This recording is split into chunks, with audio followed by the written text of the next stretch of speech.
Yeah, Elvis was a rebel, and James was a rebel, and I guess that's what it takes to be a a famous person, I guess.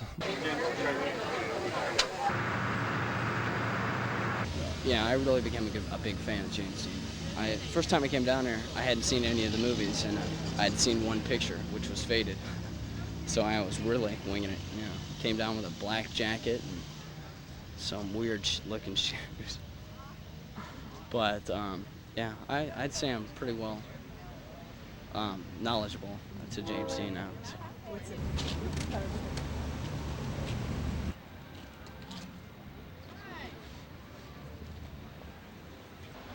He's just so modern, you know. I don't think it'll ever change. I mean, I guess you can see here today, you know. I think there'll always be a public for James Dean, always. There's nobody like him now. That's all there is to it. There's nobody around like him now. He's a legend in his own time, and he always will be.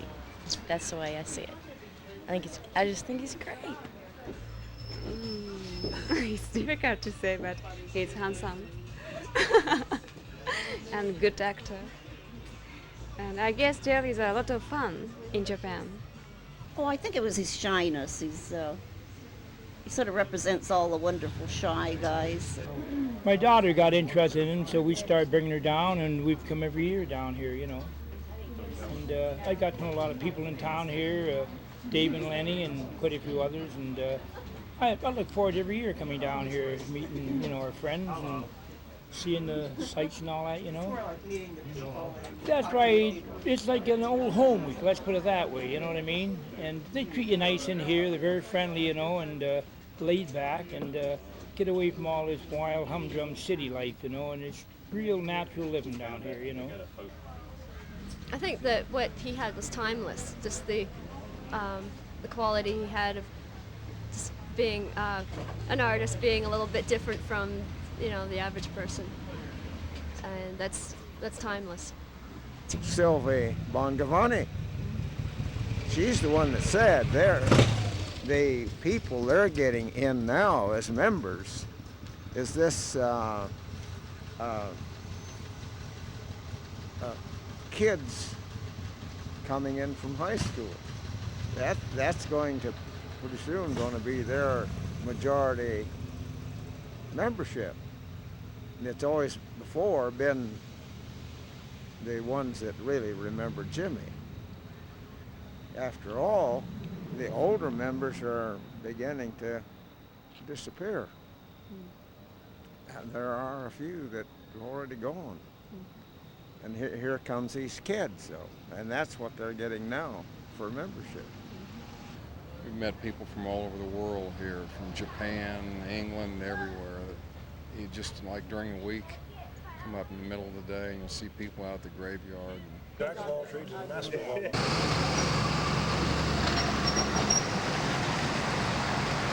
Oh, Jimmy and I, we were friends all through, well, actually we competed against each other in grade school.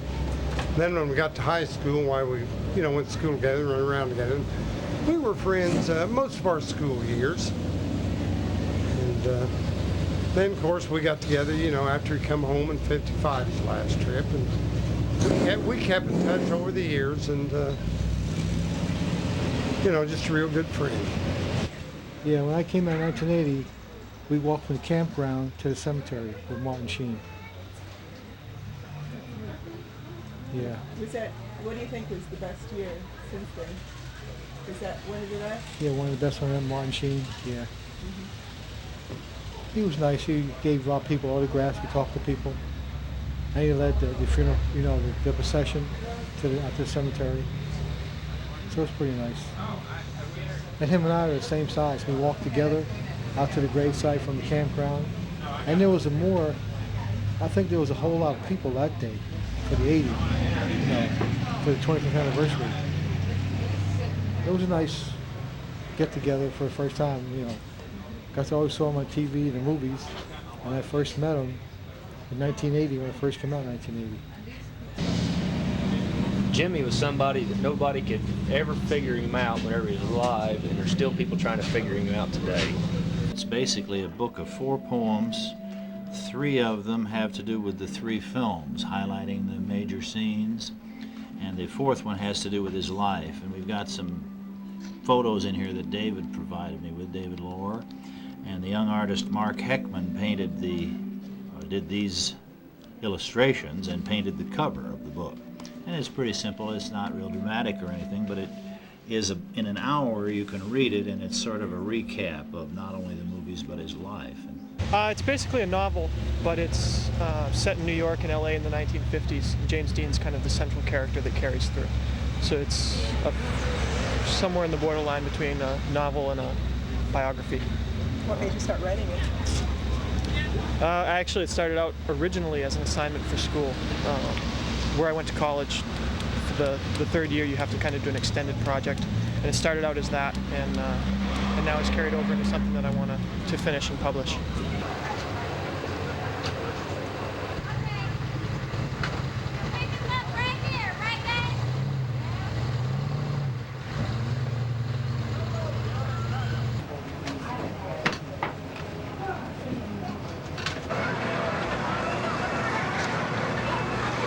This gentleman's got something he wants to show the crowd.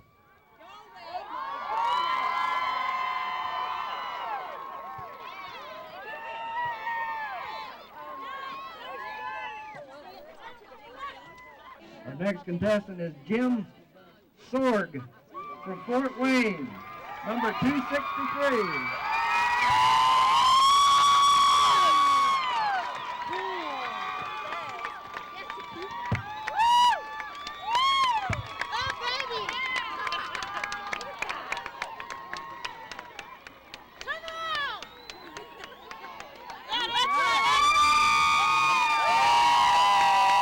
Our next contestant is Scott Brim from White Plains, New York, number 260.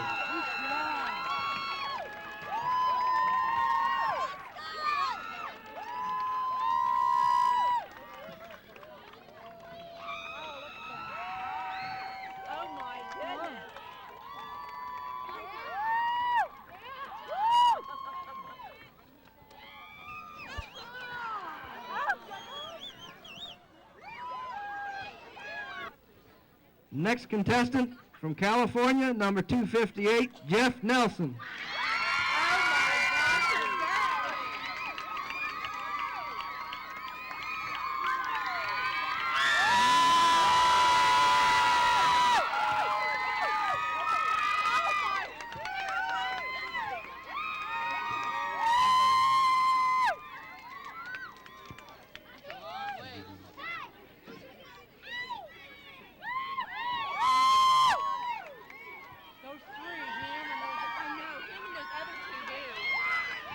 All 15 of our contestants. Our judges have really got a tough job this year. We had Sally Frost, Jack Whitlow, Ann Moore, and Marcus Winslow, our judges this year, and our contestants.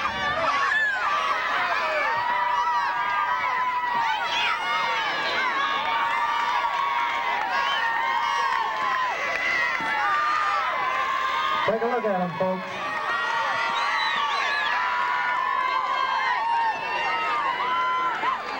Which one's your favorite? Well, folks, we've got a decision. We're going to find out who the James Dean Lookalike winner is for 1992. And the winner is... It was a tough decision this year. I know we can tell by the applause out there. But in a close one, Jim Sorg.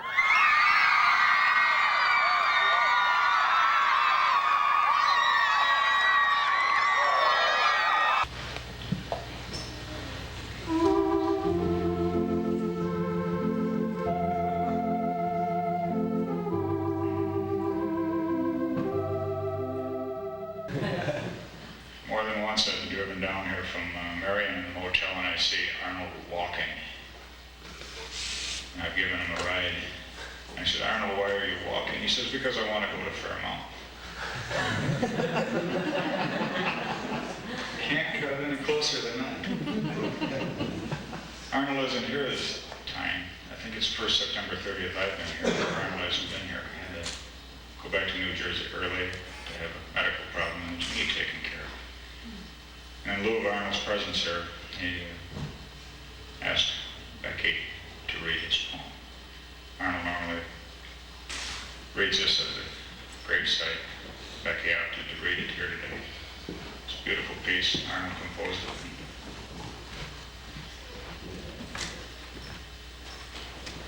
Thank you much, Becky.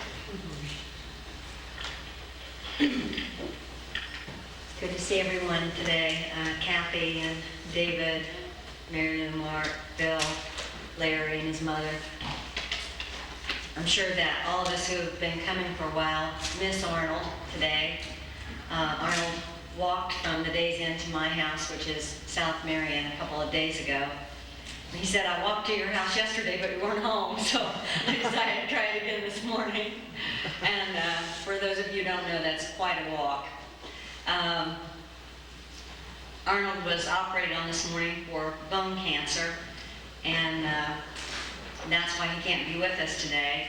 But he asked if I read his poem. He always recites his poem that he wrote in memory of Jimmy at the gravesite.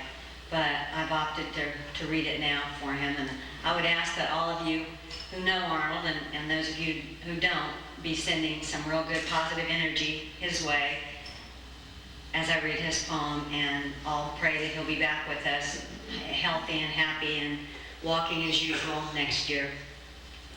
The name of this poem is From the Heart. Our hearts still ache with sadness, secret tears still flow. What it meant to lose you, no one will ever know. Your face is always with us, your voice we long to hear. That smile we'll always remember of the one we love so dear. Life goes on, we know that's true, but life was hard when we lost you. With tender love and deep regret, we who love you will never forget. Rest in peace, James Dean. We will never forget you.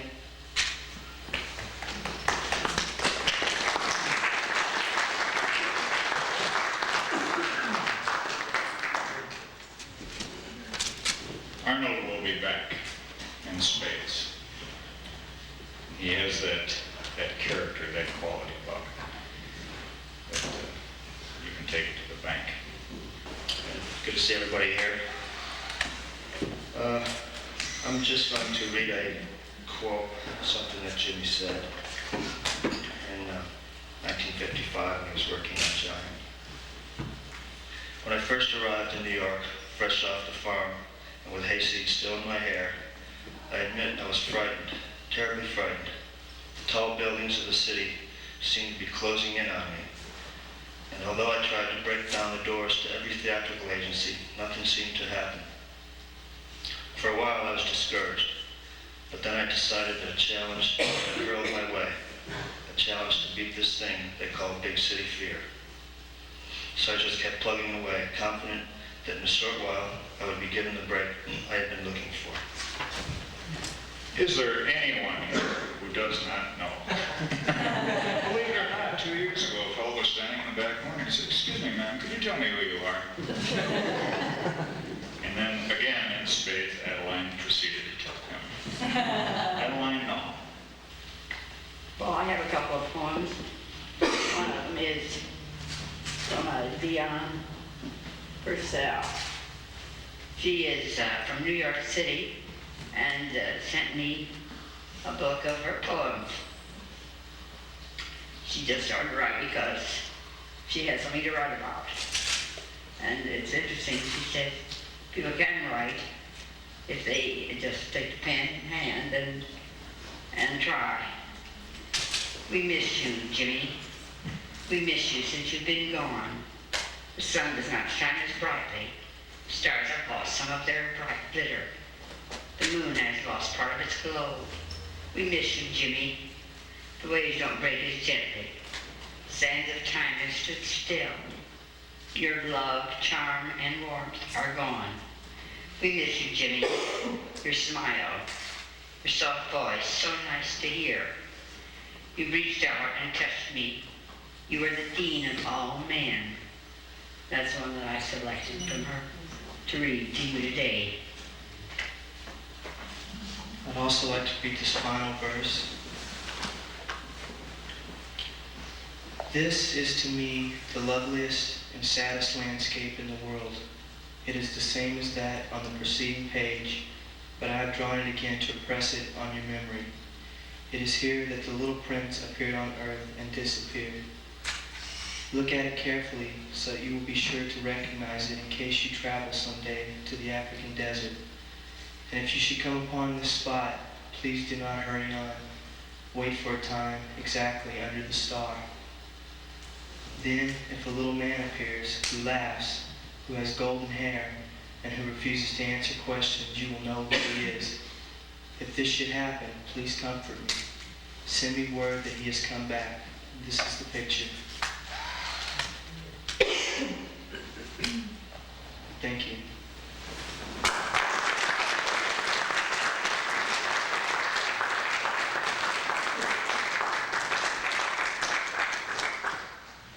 Thank you, Jeff. The Little Prince needs very little introduction among the Dean fans. I've read and been told by others. It was one of Jimmy's favorite pieces, favorite works to read. It's ironic that Jeff chose an excerpt from it, and I just about panicked up front when I heard that he did, because I too have chosen an excerpt from it. And I thought maybe this time I might be able to share a couple memories from right in this area of our past days. This is when we were still in school. You take in this area right here, of course, the pond behind the barn out there at the farm, where we used to play ice hockey in the wintertime.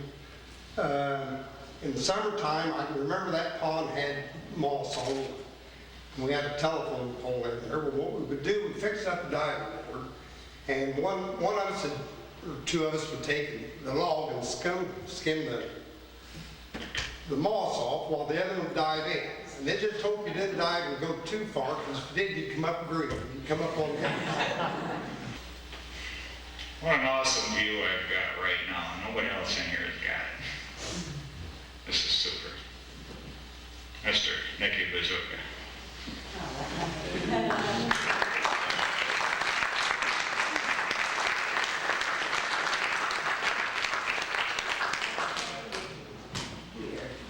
Thank you very much. Adeline, you look really great.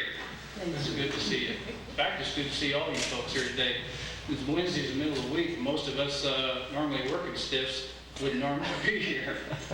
But if you got just a minute, because of the very nice article in the paper, I thought I'd take a minute and just explain to you how all this came about. I came to Fairmount years ago because being from Indiana, I was interested in James Dean and interested in some of the things he did, and some of the same sorts of things, motorcycles and movies and so forth. And when I got to town and inquired about him, the people were kind of not really wanting to know much about James Dean. They had heard enough of all that, and they kind of called it the old hoorah. And they were pleasant, but they didn't really act very friendly and very much interested in Jimmy. So I had a year or so to think about it. And I thought, well, if I could do something to kind of stir up the hornet's nest a little bit, maybe people would be a little more interested. So I have this jacket. It's a 1943 Harley-Davidson jacket. Came out of a Harley shop. And the pants are a pair of pants from an Indian shop, about 1955. And I've had this stuff. It was given to me, but I have used it when it was currently in vogue. So I gathered all this stuff up and got my only running at the time motorcycle. And I thought, well, what if I stuck a big bunch of flowers on the front of it and did the thing like Rudolph Valentino's Black Lady? I come to town with this whole get-up, you know, and I'm really shocked and surprised that people take any notice of it at all, but they do. And so I ride through town and go out the cemetery. And this Buick starts following me. I keep looking over my shoulder and I'm like, what's going on, you know? And I get out, I put my flowers on the grave, and this little feisty lady jumps out of this Buick and says, just who are you anyway? Why, this is the artiest thing I've ever seen. and that was Adeline, and that was and this is now, and because of Adeline, we started coming back every year, and have really enjoyed it, and we'll continue to come back as long as folks want us to, and to celebrate the life and art of James Dean, and a lot of other people who knew him. It's a real pleasure to come here every year and participate in this with you folks, and look forward to seeing you again next year. Some of us knew Jimmy, and some of us loved him, and all of us were inspired by him. For most of us, 2 out of 3 ain't bad. Thank you.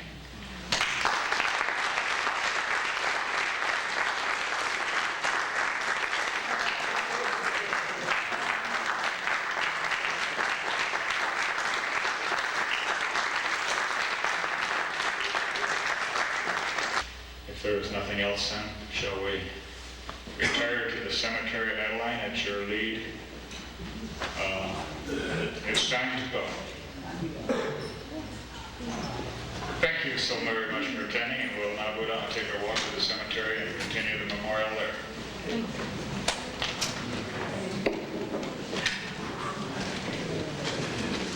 The phenomenon of James Dean is he strikes a familiar chord with people at a certain time in their life, and everybody goes through that time. So the legacy of James Dean seems to go on and on and on, and we hope it always will.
That's okay. Keep coming back. Keep getting different colors.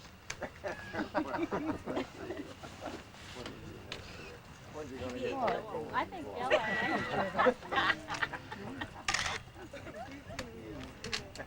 Good to see you.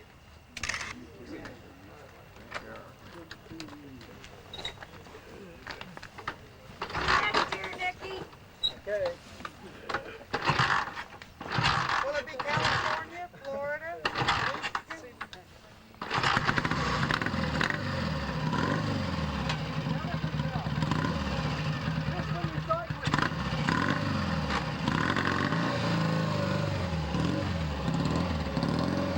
Was in late September, the year was 1955, that a soul became a legend, and the legend's still alive. Leaves on trees were slowly turning, hues of red, brown, and gold. When this soul became a legend, so the legend's tale is told. From a town in Indiana came this legend with a dream, to be the greatest of all actors and show his talent on the screen. 3 major movies were his zenith, and his fans were far and near, dwelling on his every movement, lest they miss what they hold dear. To the races, through the valley, roaring up the Grapevine Road, in his race car, called a Spider, now the saga will unfold. At the crossroads came the ending of the star in azure deep. Like a bolt of lightning ending, drifts the soul to peaceful sleep. Now we're down to present day, and to the legend we impart a silent homage as we gather to the one that's in our hearts.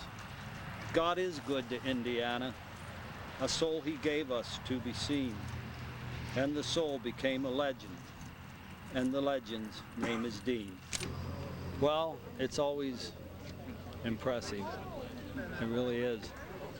I've been coming out here since '83 with the car. I came out before in '77. That was the first time I ever came out here, and it was traumatic. In fact, I never even really thought much about James Dean until I had a dream about him about 4 years ago. And in this dream, I saw this man walking towards me, and I didn't know who it was. And he came up to me, and he put his arms around me, and he said, "I love you." And it was just for a few seconds, and then he was gone. I haven't dreamed about him before, and I haven't dreamed about him since. And then I heard about the memorial service down here, and I said, well, I'd come down. The night before I came down here, I dreamed about the service, and I dreamed we were all gathered in a circle. And I'd never been down here before. And I even dreamed of this lady right here, Adeline, and she started singing Amazing Grace. Well, she started singing it real low that nobody could catch the tune. So I started singing it, and then in the dream I had a beautiful voice. So I started singing it and led the thing and everything. Came down to the funeral the next day, and the exact same thing happened. What was your name again? I forgot. Fred Seeland. And what part of the Netherlands are you The south of it is like 2 hours drive from Amsterdam. from? And how did you get here? With the train and then with the bus. And then they let us out on the interstate. So we get out the coach and we walked up to the bridge, and there was already a car waiting, and he waved with his hand, "You have to go that way." So we said yes, and before we know we were on Fairmount. How long did it take you to get here altogether? Yeah, the train was like 22 hours. Then we had to wait for 5 hours in Indianapolis, and then 2.5 hours to get with the coach from Indianapolis to here, and then maybe 15 minutes from the interstate to here. So, like say, a day and a half or something.